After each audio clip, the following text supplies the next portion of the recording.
Crec que un artista neix, crec que no es fa, crec que l'art està a dins i, bueno, de fet, des de petita ja em van apuntar a dansa perquè tot el dia posava música i em movia i les meves germanes em van parar, apunta a la ball, i ja des de llavors no he deixat els escenaris.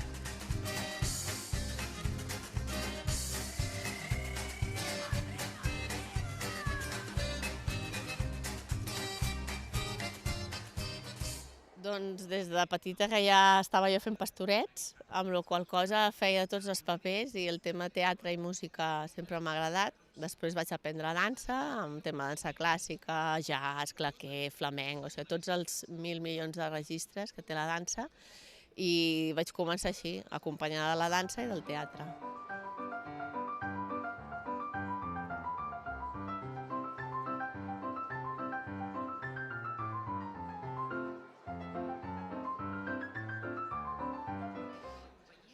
El procés creatiu de l'NS Dansa ve de molts llocs diferents. Pot venir d'una música, a partir d'una música que m'inspira a dir, ostres, m'agradaria això i treballar sobre aquesta idea, o en parlant d'un projecte, mira, ens agradaria incidir sobre aquest tema social, o tenim aquesta problemàtica. Com creus que amb l'art o amb el teu tema, que és dansa i teatre, com us podríeu vincular per donar una sortida o una solució o un punt de vista? O sigui, sempre és a partir d'un germen que o em donen o em sorgeix de mi, no? A vegades és un poema que dic, ostres, que bonic, a partir d'aquí fem.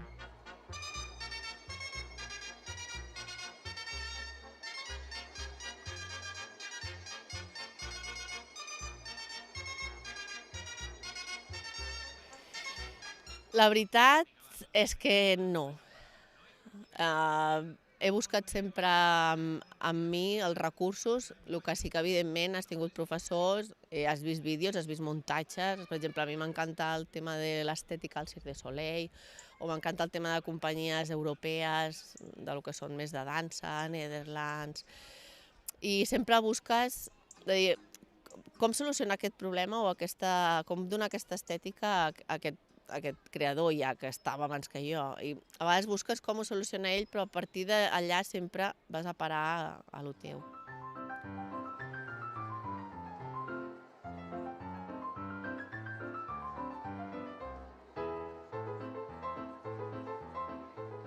Crec que són molt properes, sempre m'agrada molt mirar la gent als ulls, veure la reacció de la gent, interactuar, i crec que el que la gent busca ara, amb tot el que ha passat, és molta proximitat.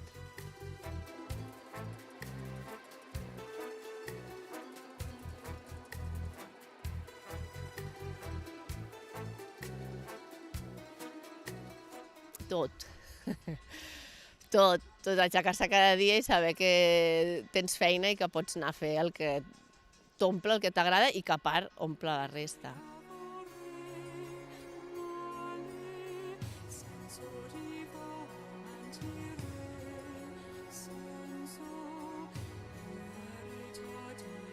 No hi ha res.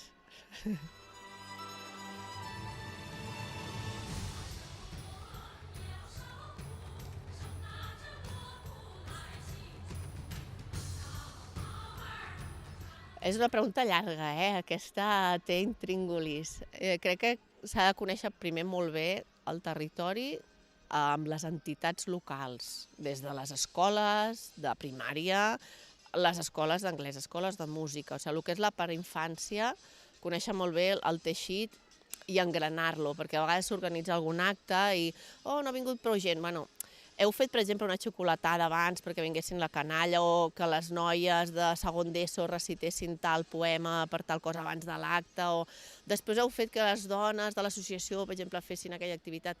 Clar, jo crec que per organitzar coses s'ha de crear teixit social. Hi ha municipis que en tenen molt, perquè potser hi ha un grup de teatre que sempre ha volgut molta gent, o perquè hi ha molta tradició, Olesa, Esparreguera, coses així. La gent està molt vinculada a fer cosa pel municipi. Però clar, actualment la gent fa coses sempre per rebre un retorn econòmic. I llavors buscar aquest vincle i organitzar coses a vegades és complicat perquè la gent, bueno, i això com es paga? Bueno, no es paga, ens interessa que tu, com que coneixes aquesta entitat i parlem, a veure com ens podem posar d'acord. Fer aquest teixit social és el que crec que més costa i el que la persona que organitza els actes ha de tenir un molt bon feeling amb totes, no? I buscar sempre la complicitat de tothom.